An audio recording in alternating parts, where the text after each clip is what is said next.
Hello parents, कैसे हैं आप लोग?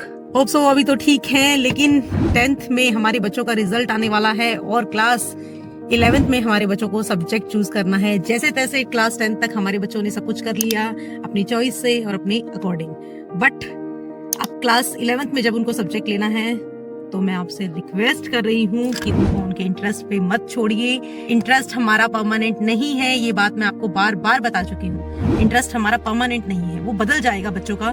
एक 13, 14, 15 साल का बच्चा ये नहीं गैस कर सकता कि उसने क्या करियर ऑप्शन चूज करना है। अगर मैं आपको बोलती हूँ कि एक 13, 14, 15 साल के बच्चे को किसी लड़के को कोई लड़की या लड़की को लड़का समझ आ गया, क्या आप उसकी शादी कर देंगे? नहीं, आप नहीं करेंगे। आप मुझे बोलेंगे नहीं मैडम, उनकी ये उम्र नहीं है, उनको अभी समझ नहीं है। तो जब 14 साल के 15 साल के बच्चे को उसकी शादी की समझ नहीं है तो career is also the same option, उसको करियर की भी समझ नहीं है। लेकिन हम लोग बहुत इंटेलिजेंट और मॉडर्न पेरेंट्स हैं, और अगर मैं टू बी वेरी फ्रैंक बोलूं तो हमें खुद को नॉलेज नहीं है, और इस नॉलेज को हम लेने की बजाय हम अपने बच्चों पर छोड़ देते हैं कि आपको जो समझ में आए आप वो करें। क्योंकि अगर बच्चे ने कर दिया तो हम उसको बोलेंगे कि आपने बहुत अच्छा किया, हमने ही आपको बोला था, हम आपके साथ थे।